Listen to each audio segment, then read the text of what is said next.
Imagine waking up one morning and seeing a $500,000 dock being built right in the middle of your private lake. No permission, no heads up. Just some HOA president who thinks she owns everything, even the water passed down from my grandfather. She's building a $5 million cabin on my land and didn't even ask. I knew I couldn't just sit back and let this happen. You think someone like that would back down? Well, maybe not. But what happens next? You won't believe it. Drop your thoughts in the comments below. I want to hear what you think. I'm Wyatt McAllister, 39 years old, and I retired early from designing log cabins after selling my engineering firm for more money than I ever thought I'd see in one lifetime. Now, I live alone by a private lake I inherited from my grandfather, way out in the countryside, where the nearest neighbor is a good half-mile away. My life is simple these days.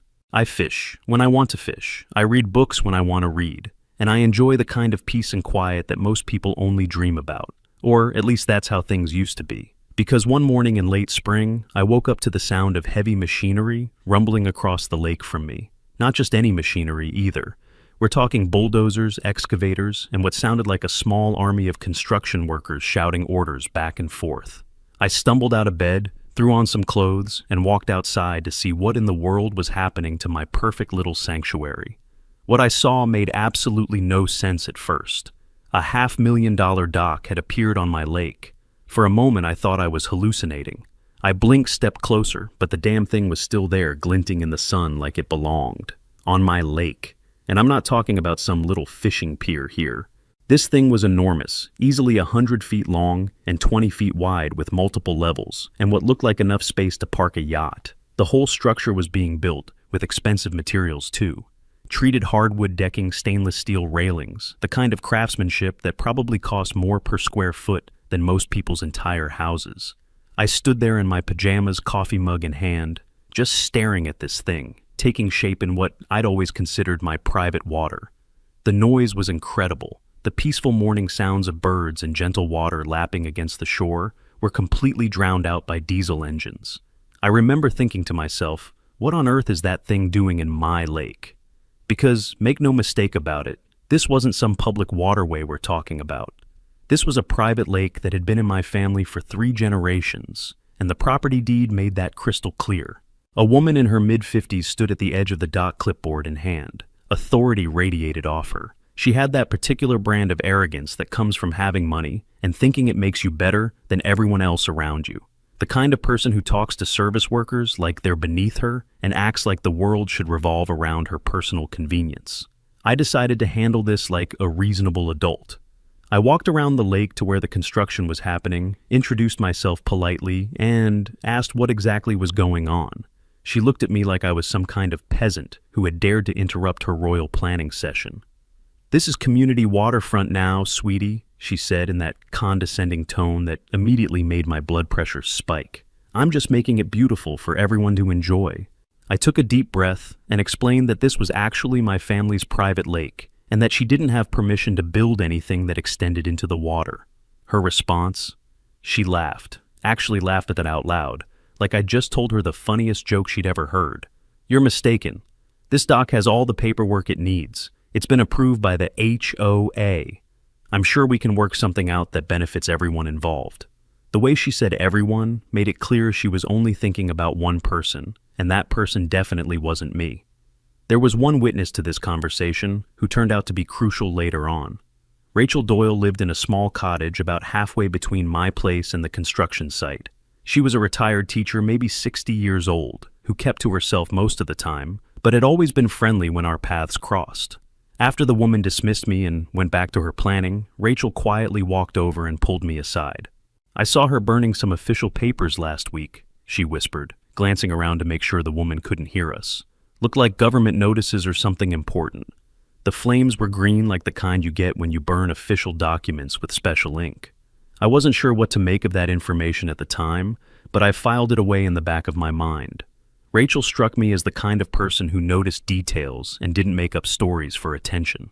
As I walked back to my house that afternoon, I stood at the edge of my property, watching that dock growing longer and longer into my lake. The construction crew was working fast, like they were trying to get as much done as possible before anyone could stop them. I kept thinking about what the woman had said about community waterfront and HOA approval. The arrogance of it was breathtaking. She'd basically told me to my face that she was taking over my family's lake, and there wasn't anything I could do about it. Only one thought was running through my mind as I watched those workers hammer away at their illegal project. She might think she's already won this fight, but I honestly didn't know if I should play by the rules and try to handle this through proper legal channels, or if I should start playing by my own rules instead. But as I walked back up to my cabin, a terrible thought wormed its way in. What if she was right? I spent the next few days digging through every piece of paperwork related to my inheritance, researching water ownership rights, and trying to understand exactly what legal protections I had. The good news was that the documentation was crystal clear. The lake, including all water rights and everything extending out to the center point, belonged to me. Period. There was no ambiguity, no shared ownership, no community access provision. It was as private property gets. I spent the morning mapping the shoreline, marking landmarks, capturing angles, tracing boundaries, like I was prepping for a legal siege. At first, I felt like a cranky old man chasing shadows, but the more I uncovered, the clearer it became. Someone was betting I'd stay quiet. Armed with this information, I decided to give the woman one more chance to be reasonable. I wrote her a very polite letter, included copies of all the relevant legal documents, and explained that while I understood she'd invested in lakefront property, the dock she was building extended into water that belonged to me. I requested that she stop construction immediately and work with me to find a solution that didn't involve trespassing on my property. I even offered to discuss some kind of limited access arrangement if she was willing to approach this respectfully. I thought I was being incredibly generous, considering she'd basically stolen part of my lake without asking, but I should have known better. Instead of a reasonable response, what I got back was a letter from her lawyer. Not just any lawyer either, but some expensive firm from the city, with letterhead that probably cost more to print than most people spend on groceries in a month. The content of that letter was absolutely unbelievable. They were accusing me of harassment and making threatening statements toward their client. They claimed that my aggressive approach and intimidating behavior had caused their client severe emotional distress and anxiety. Get this, they were demanding $20,000 in compensation for the psychological trauma I had allegedly inflicted on her by politely asking her to stop building on my property. I must have read that letter 3 times before the full absurdity of it sank in. Seriously, I'm the one causing anxiety here. The woman who woke me up with heavy machinery and is literally stealing my lake is claiming that I'm the problem. I remember sitting in my kitchen, staring at that letter, wondering if I was living in some kind of alternate reality where up is down and black is white. But she wasn't done escalating things. Over the next week, she launched what I can only describe as a campaign of harassment designed to make my life as miserable as possible. She started by putting up private property no trespassing signs all along the shoreline, including sections that were clearly on my land according to the survey markers. When I called to point this out, she claimed that there must be some mistake with the property lines. Then she hired a private security company to patrol the area. These weren't just any rent-a-cops either. She'd hired the kind of security guards you see at concerts and political events, big intimidating guys who wore tactical gear and acted like they were protecting state secrets instead of an illegal dock project. They started stopping me every time I tried to access my own lake, demanding identification and asking what my business was on the property. As I was filming the second stretch of shoreline, a dark SUV pulled up. Tinted windows. It didn't stay long, but the message was clear enough. Someone was watching, and they wanted me to know it. The final straw came when she filed false reports with the local police claiming that I was stalking her. Never mind that she was the one who had invaded my space and was now preventing me from enjoying my own property. According to her version of events, I was some kind of dangerous obsessive who couldn't accept that she had every right to build whatever she wanted wherever she wanted to build it. The police, to their credit, didn't take her complaints too seriously after they came out and saw the situation for themselves. But the fact that she was willing to lie to law enforcement just to make my life difficult told me everything I needed to know about the kind of person I was dealing with. This wasn't someone who was going to be reasonable or willing to compromise. This was someone who viewed any challenge to her authority as a personal attack that needed to be crushed completely. That's when I realized this had become a war. I'd tried being nice, I'd tried being reasonable, and I'd tried appealing to her sense of fairness and basic human decency. None of that had worked, In fact, it had only seemed to make her more aggressive and more determined to steamroll right over me. "Okay," I said out loud to my empty kitchen. "You want to play hardball? I tried being the good neighbor here. Now we're going to do this the hard way." I wasn't sure exactly what the hard way was going to look like yet, but I knew I wasn't going to just roll over and let her steal my family's lake. My grandfather had worked his whole life to buy this property and pass it down to future generations. I wasn't about to let some entitled woman take it away. As I dug deeper into the construction records and permit documentation, I discovered something interesting. In all of her building permits, the section about waterfront construction consent was completely blank. Not filled out incorrectly, not filed under the wrong category, just blank. Like someone had either forgotten to complete that part of the application or had deliberately left it empty, hoping nobody would notice. This seemed like the kind of detail that could be important, but I wasn't sure exactly how to use it yet. I knew I needed professional help if I was going to fight someone with her resources and connections. That night, I double-checked the locks. I wasn't afraid, just alert, like something had shifted. Rachel turned out to be more helpful than I'd initially realized. A few days after our first conversation, she knocked on my door with a concerned expression and some additional information that changed my understanding of the whole situation. "I've been thinking about what I saw," she said, settling into a chair on my porch with a cup of coffee. It wasn't just that she was burning papers. I heard her on the phone around the same time, and she was arguing with someone about missing permits. She actually shouted something like, "Just build it, I'll handle the paperwork later," loud enough that I could hear it from my garden. This was exactly the kind of information I needed. Rachel had witnessed her essentially admitting that she was proceeding with construction without proper authorization. "I didn't want to get involved initially," Rachel continued, "but watching how she's been treating you, I think someone needs to stand up to her. She's been rude to everyone in the area, acting like she owns the whole lake, just because she bought one piece of property next to it." I decided to dig deeper into the real estate transaction that had brought this woman to our quiet corner of the world in the first place. This time, I wasn't just documenting. I filed a formal property boundary complaint, cited state statutes, sent GPS coordinates with overlays. What I discovered was both enlightening and infuriating. The company that had sold her the lakefront property was called Premier Waterfront Properties, and they had a very specific business model that bordered on fraudulent. They specialized in selling waterfront land to wealthy buyers from the city, making all kinds of promises about lake access and development rights that they couldn't actually deliver on. Their standard practice was to complete the sale, first collect their commission, and then leave the new property owners to figure out the permit and legal issues on their own. In her case, it appeared that Premier had strongly implied she'd be able to build whatever kind of dock she wanted, without mentioning the small detail that she'd need consent from the actual lake owner, namely me, to build anything that extended into the water. I reached out to the county office and a clerk let something slip. She had filed for a dock permit, but it was still pending, never finalized. The more I learned about her situation, the more I realized she was partially a victim of her own arrogance and the real estate company's deceptive practices. She'd been sold a bill of goods by Premier Waterfront Properties, but instead of admitting she'd made a mistake and trying to work things out properly, she'd decided to bulldoze ahead with her plans and deal with any opposition through intimidation and legal threats. It was like she'd convinced herself that if she acted confident enough and threw enough money around, she could retroactively make her illegal dock project legitimate. I almost felt sorry for her. Almost. But then I remembered the security guards, the false police reports, and the general attitude that my property rights didn't matter as long as she got what she wanted.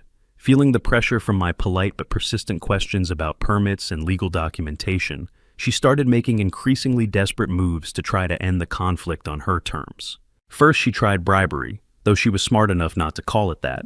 She showed up at my house one evening with a bottle of expensive wine and a proposal that she clearly thought I couldn't refuse. "Let's be neighbors," she said with a smile that didn't reach her eyes. "I'll even name the dock after your grandfather, the Harold McAllister Memorial Pier. Doesn't that sound nice?" When I explained that naming rights weren't the issue and that she still needed my permission to build on my property, her friendly facade disappeared instantly. "You're making a big mistake here," she said, her voice taking on that cold, threatening tone I was getting used to. "I have connections you can't even imagine. People who could make your life very complicated if you keep pushing this." I honestly couldn't believe she was threatening me while standing on my own front porch, but there she was doing exactly that. I realized that this conflict had grown beyond just a property dispute. This was about standing up to the kind of person who thinks money and connections put them above the law and basic human decency. I started documenting everything systematically. Every conversation, every interaction, every piece of construction activity got photographed, recorded, and filed away. I bought a decent camera with a telephoto lens and started taking daily photos of the dock construction progress, making sure to timestamp everything.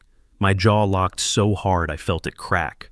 I wasn't angry, I was boiling, contained for now. I kept detailed logs of the noise levels, the working hours, and any environmental damage I could observe. I sent formal complaints to every relevant county office I could think of, from the building department to the Environmental Protection Agency to the Water Management District. Most of these complaints disappeared into bureaucratic black holes, but I kept sending them anyway, creating a paper trail that might be useful later. The thing that really struck me during this period was how isolated she had made herself in the community. She'd been so focused on bulldozing through any opposition that she'd alienated pretty much everyone in the area. The construction crews were afraid of her, the local officials were tired of her demands and attitude, and even the neighbors who might have been sympathetic to her situation had been put off by her approach. But to beat someone like her, someone with resources and connections and a willingness to fight dirty, I knew I was going to need more than just documentation and community sympathy. I was going to need professional help. The question was whether I was ready to take this to that level. Did I really want to spend potentially years of my life and thousands of dollars in legal fees fighting over a dock? Was it worth it just to prove a point about property rights? Looking back now, I should have known the answer to that question. But at the time, I kept going back and forth. Maybe I was overreacting. Maybe there was still some way to work this out without turning it into a major legal battle. I printed the email thread and slipped it into a folder. If she wanted a war, I'd bring fire and paperwork. I knew I needed professional help, but finding the right lawyer for this kind of case wasn't as simple as just picking a name out of the phone book.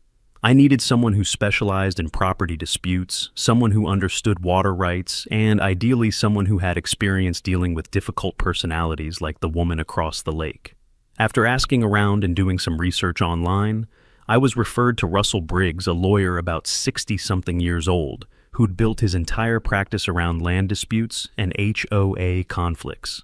His office was in a converted Victorian house about an hour away from the lake, and from the moment I walked in, I could tell this was someone who understood exactly the kind of situation I was dealing with. The walls were covered with framed newspaper articles about cases he'd won, and there were stacks of legal documents everywhere that suggested he stayed very busy with this type of work. Russell reviewed all my documentation with the kind of methodical attention to detail that made me feel like I'd finally found someone who took this seriously. He spread out my property deeds, the construction permits, the photographs, and all my correspondence across a large conference table and spent almost an hour going through everything piece by piece. "Son," he finally said, leaning back in his chair and shaking his head, "you've got what we call a slam dunk case here. She's building on your property without permission, she's ignored multiple official notices, and her permits are incomplete. Any one of these issues would be enough to win in court. All three together, this shouldn't even make it to trial." But then he looked at me seriously and added, "But you need to be prepared for her to fight dirty. People like this don't go down quietly, and she's going to do everything she can to make this as expensive and unpleasant as possible for you." Russell's legal strategy was refreshingly straightforward. "We've got 3 separate angles of attack," he explained, drawing diagrams on a legal pad to illustrate his points. "First, she's building on your property without consent, which is textbook trespassing and property damage. Second, she's violated multiple county regulations by ignoring official notices and proceeding with construction that doesn't meet permit requirements. The third, her permits are incomplete in the waterfront construction section, which means the county should never have approved the project in the first place." He estimated that a cease and desist letter from his office would probably be enough to stop the construction, and that we could likely get a court order for removal of the dock without having to go through a lengthy trial process. "The law is completely on your side here," he said. "The only question is whether she's smart enough to recognize that and back down, or if she's going to force us to go through the whole legal process." Russell sent an official cease and desist letter that was a thing of beauty. Gone was any pretense of friendliness or willingness to compromise. This was a formal legal document that laid out exactly what she had done wrong, what the consequences would be if she didn't stop immediately, and what kind of financial penalties she was looking at if we had to take this to court. The language was precise, professional, and completely unambiguous. Cease all construction activities immediately. Remove all structures extending into the lake. Restore the shoreline to its original condition. Failure to comply within 7 days will result in court action seeking injunctive relief, monetary damages, and recovery of all legal costs. I have to admit I felt a little thrill reading that letter. After weeks of being threatened and intimidated, it felt good to finally be the one making demands backed up by the law. Would you take the settlement or fight to the end if you were me? But instead of backing down, Joanne was back with backup. 3 men in expensive suits stood beside her at the end of the dock, all of them carrying briefcases and looking like they meant business. She'd apparently decided that if one lawyer wasn't enough to intimidate me, she'd bring an entire legal team. "Everything's been reviewed and authorized," she called out across the water. "Maybe you just didn't read the bylaws closely enough?" One of the men quietly slid an envelope toward me, a cease and desist letter from the HOA's legal team. "You've been formally notified," he said in a flat professional tone. "Any interference with the dock will be treated as vandalism." I couldn't believe what I was hearing. They were actually trying to turn this around and make me the bad guy.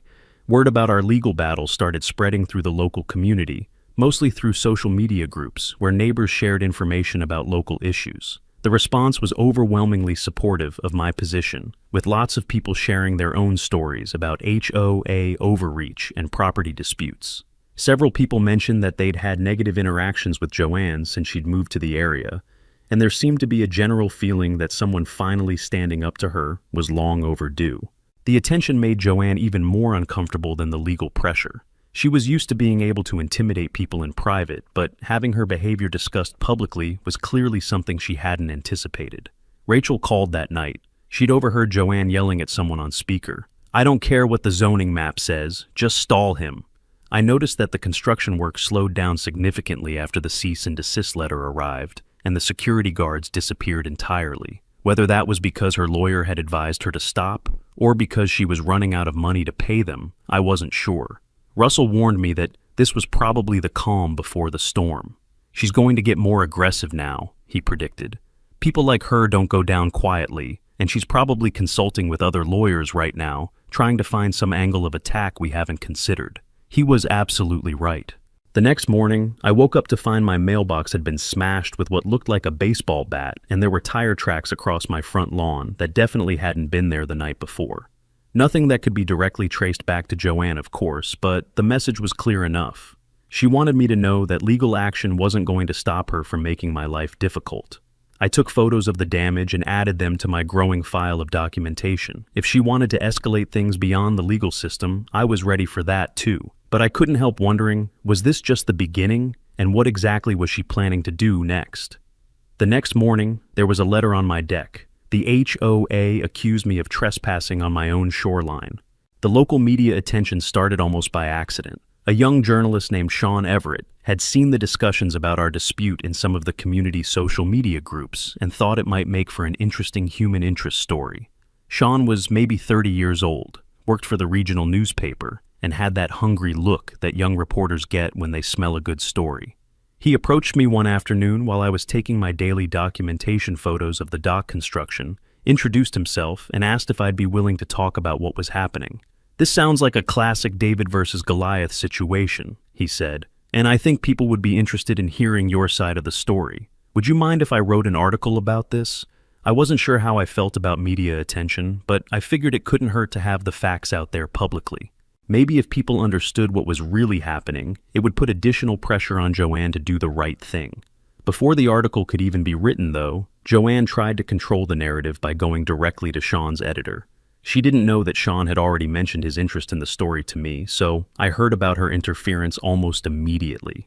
Apparently, she'd called the newspaper office and made it very clear that her HOA was a major advertiser with the paper and that it would be unfortunate if they ran a story that painted her in a negative light. I caught myself pacing in circles, muttering legal codes under my breath like prayers. I'd hate to see our advertising relationship affected by poor editorial decisions, she'd told the editor, according to what Sean reported back to me. Maybe your reporter should focus on more positive community stories instead of stirring up unnecessary drama. I couldn't believe the audacity. She was trying to use her advertising dollars to suppress a news story about her own illegal activity. That seemed like the kind of thing that would backfire spectacularly, and I was right. Sean's editor, to his credit, didn't take kindly to being threatened by an advertiser. He told Sean to proceed with the story and to make sure it was thorough and well documented. I filed a formal notice of non-compliance with the Department of Natural Resources citing illegal shoreline modification. The article that ran a few days later was everything I could have hoped for. The headline read, "Local Man Fights HOA President Over Family Lake," and the story laid out all the facts in clear, objective language that made it obvious who was in the wrong here. Sean had done his homework interviewing several people in the community, reviewing the legal documents, and even getting photos of the dock construction in progress.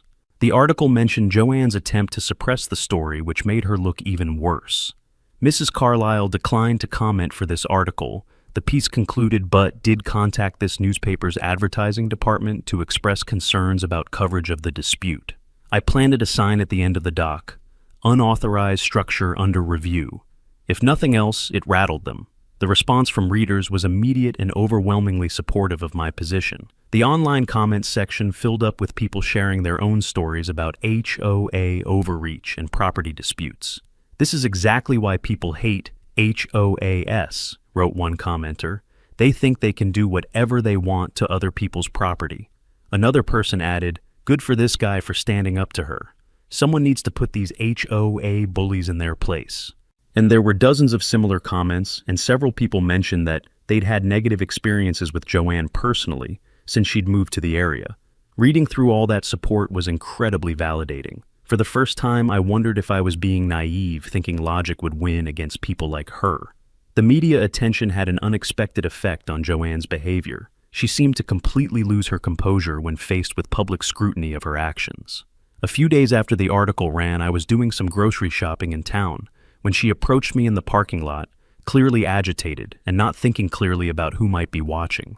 "You're ruining my reputation over a stupid lake," she shouted loud enough that other shoppers stopped to stare. "I've invested everything in this project, and you're destroying me with your lies and your media games." And I tried to stay calm and just told her that if she didn't want negative publicity, maybe she shouldn't have built illegally on other people's property, but she was beyond listening to reason at that point. A neighbor had offered to help earlier that week, saying he hated the HOA and their tactics too. But later that night, I saw his truck parked beside Joanne's garage. What Joanne didn't know was that Rachel happened to be in the parking lot at the same time and had started recording the confrontation on her phone as soon as she heard raised voices. The video showed Joanne looking completely unhinged, shouting at me, while I stood there calmly trying to de-escalate the situation. You could see other shoppers backing away from her, clearly uncomfortable with her behavior. When Rachel posted the video online with the caption, "HOA President Loses It Over Lake Dispute," it got shared hundreds of times within the first few hours. The comments were even more brutal than the ones on the newspaper article. "This woman is clearly unstable," wrote one person. "She should not be in charge of anyone's homeowners association." Another commenter added, "Look how calm he stays while she's screaming at him. That tells you everything you need to know about who's in the wrong here." With my engineering background, I'd been paying attention to more than just the legal aspects of the dock construction. The whole project looked rushed and poorly planned, like they were cutting corners to get it finished as quickly as possible. The foundation pilings looked insufficient for the kind of weather we get during storm season, and the overall structure didn't seem to meet the building codes I was familiar with. I sent an email to the county building inspector expressing my concerns. "The foundation pilings appear insufficient for winter storm conditions," I wrote. "This structure could be dangerous to both the builders and anyone who uses it once it's completed. I recommend a thorough engineering inspection before any additional work is done." The inspector replied that they'd look into it, but that any formal inspection would have to be requested by the property owner. Of course, Joanne wasn't about to request an inspection that might shut down her project. As summer moved toward fall, I couldn't shake the feeling that storm season was going to play a role in how this whole situation resolved itself. That night, the wind picked up. Something told me we were past permits now. The legal pressure was finally starting to have some real impact. After weeks of formal complaints and documentation, the county building department finally responded with a formal investigation of the dock project. An inspector came out to the site, spent several hours examining the construction, and found multiple violations of building codes and permit requirements. Joanne received an official notice that read, "Cease construction immediately pending compliance review and resolution of permit discrepancies." The notice was posted prominently on the construction site, and work stopped completely for the first time since this whole mess had started. You'd think that would have been the end of it, but Joanne's response was to hire an expensive lawyer from the city to fight the county's enforcement action. She was apparently determined to turn this into a battle against everyone, not just me. Even her own HOA members were starting to question her judgment by this point. Rachel had attended one of their monthly meetings and reported back that there was significant dissent in the ranks.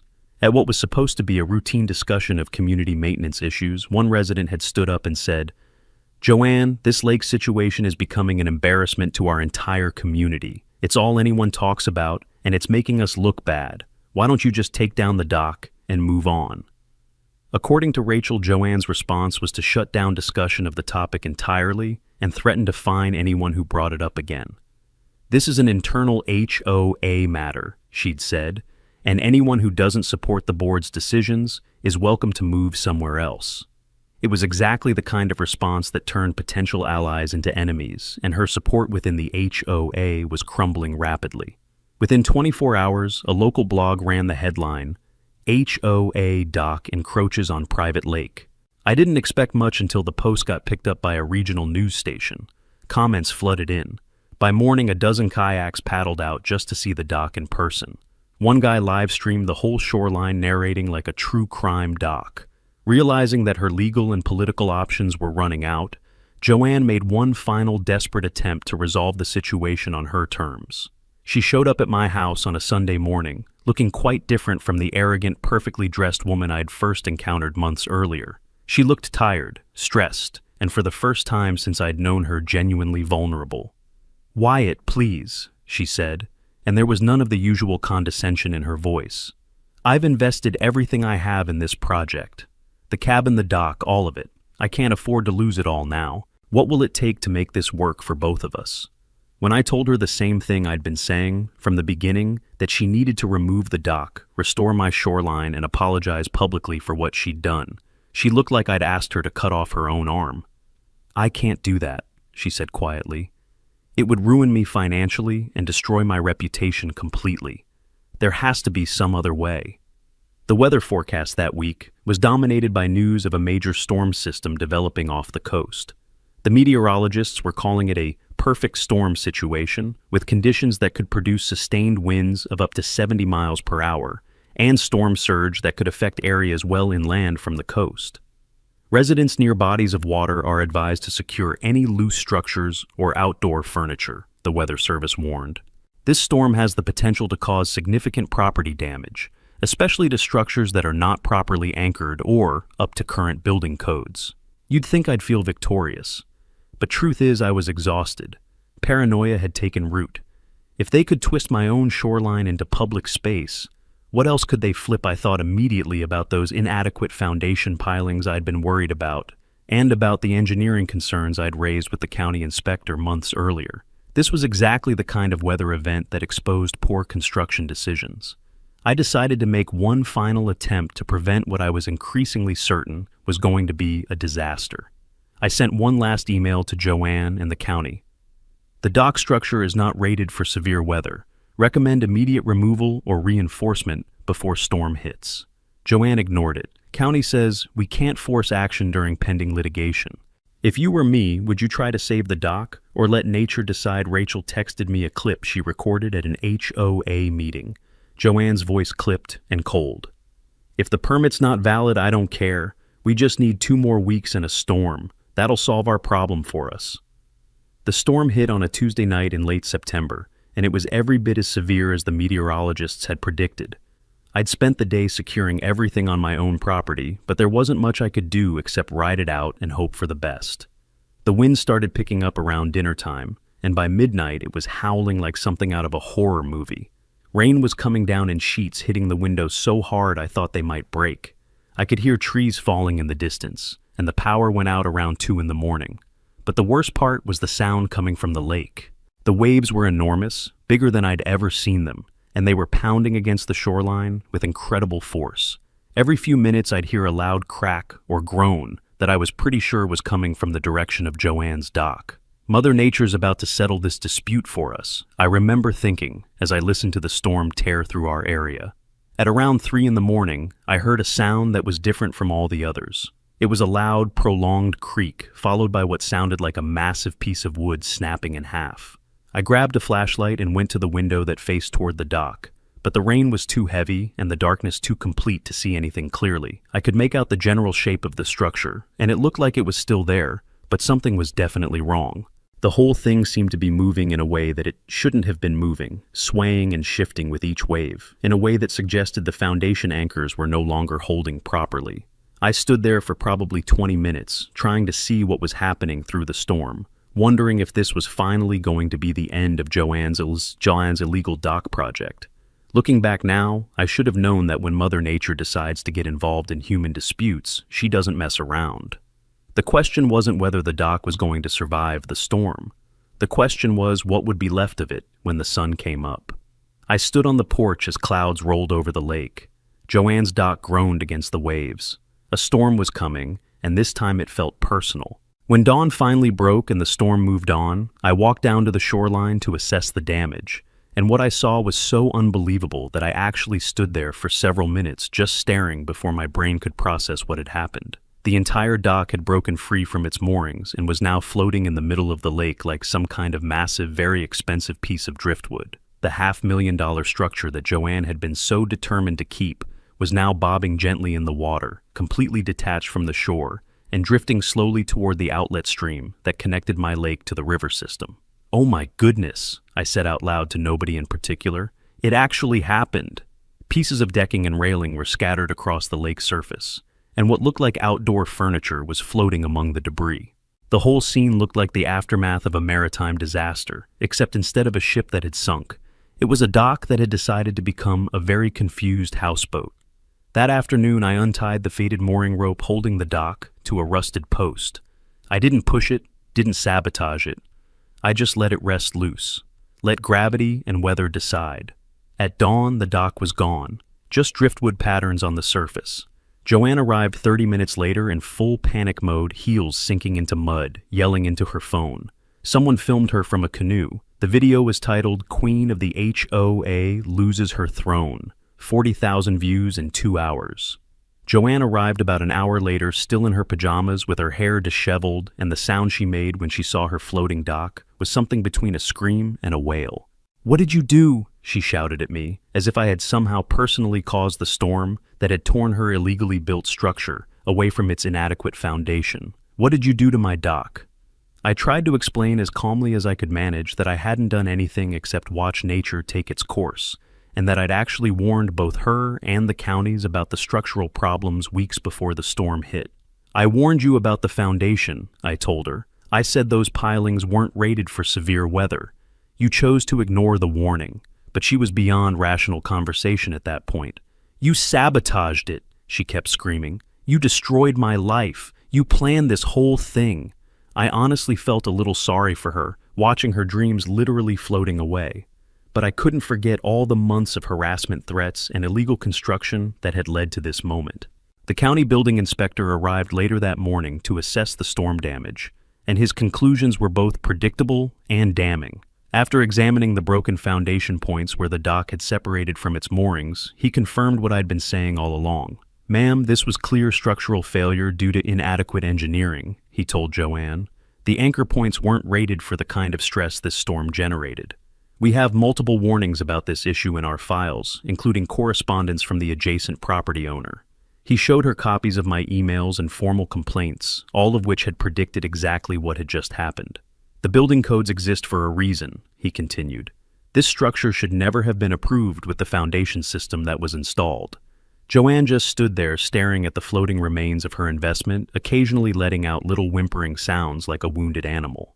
By mid-morning, the local fire department had arrived to assess whether the floating dock posed any kind of safety hazard or navigation problem. After conferring with county officials and consulting some kind of marine salvage regulations, they declared that retrieval would be too dangerous and costly to attempt.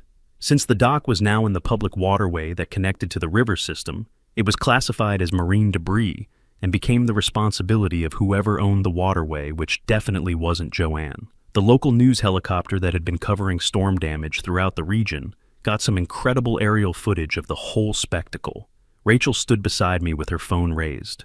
"They're watching live," she whispered. I didn't smile, but I did not look away either. I watched the coverage that evening, and seeing that massive structure floating down the river like a lost barge was both surreal and oddly satisfying. The news anchor described it as a $1 million dock that became a floating disaster after breaking free during last night's storm. They interviewed some boaters downstream who were concerned about navigation hazards, but nobody seemed particularly sympathetic to Joanne's situation. With the dock literally gone and multiple building code violations thoroughly documented, Joanne's legal position collapsed completely. Russell explained that she was now looking at massive fines for illegal construction cleanup costs, for debris removal, potential lawsuits from downstream property owners who might suffer damage from her floating dock, and the complete loss of her investment in the structure itself. "She's financially ruined," he told me during a phone call later that week. "The county is hitting her with $60,000 in violation fines. Her expensive city lawyer quit when she couldn't pay his bills, and she's got potential liability for anything that dock hits on its way to the ocean." It turned out that when you build illegal structures with inadequate engineering, and those structures cause problems for other people, you're responsible for all the consequences. Who could have predicted that, within 2 weeks of the storm, a for sale sign appeared in front of Joanne's unfinished cabin?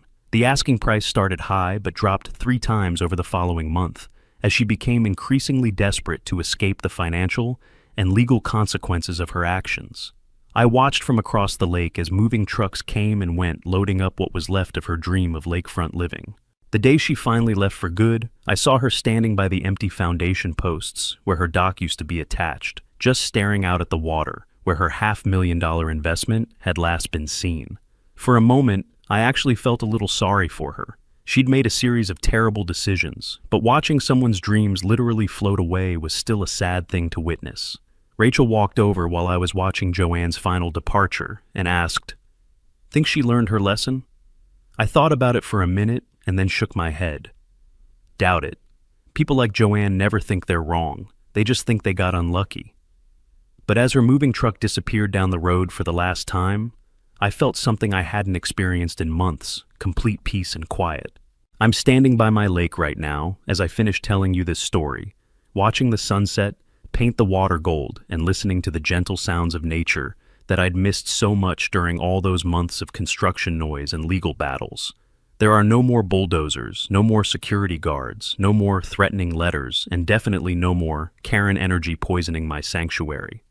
The shoreline has been restored to its natural state, and the only boats on my lake are the ones I choose to put there myself. Did I destroy Joanne's dock? Technically, no. Mother Nature handled that part all by herself. Did I warn everyone involved that the structure was going to fail in bad weather? Absolutely, and I have the documentation to prove it. Do I feel bad about watching her dreams float away down the river toward the Atlantic Ocean? Joanne's cabin stood untouched, but her dock, her pride, her illusion of control, it was out to sea. I almost felt sorry for her. Almost. A little bit, but not enough to regret standing up for my property rights and my family's legacy. Sometimes bullies need to learn that actions have consequences, and sometimes Mother Nature is the best teacher of all. Sometimes the best revenge isn't revenge at all, but just letting people destroy themselves with their own poor decisions and arrogant behavior. That dock probably made it all the way to the ocean by now. And somewhere out there, some very confused fish are wondering why their neighborhood suddenly has a $500,000 artificial reef. And me, well, I'm right where I belong, finally enjoying the peace and quiet of my lake just the way it was meant to be. Later that night, I sat by the shore, the mist rolling in and the soft drip of rain from an empty post, the only sound. After everything that happened, it felt calming. Maybe the real lesson here is sometimes standing up for what's yours doesn't need a dramatic ending. Nature takes care of the rest.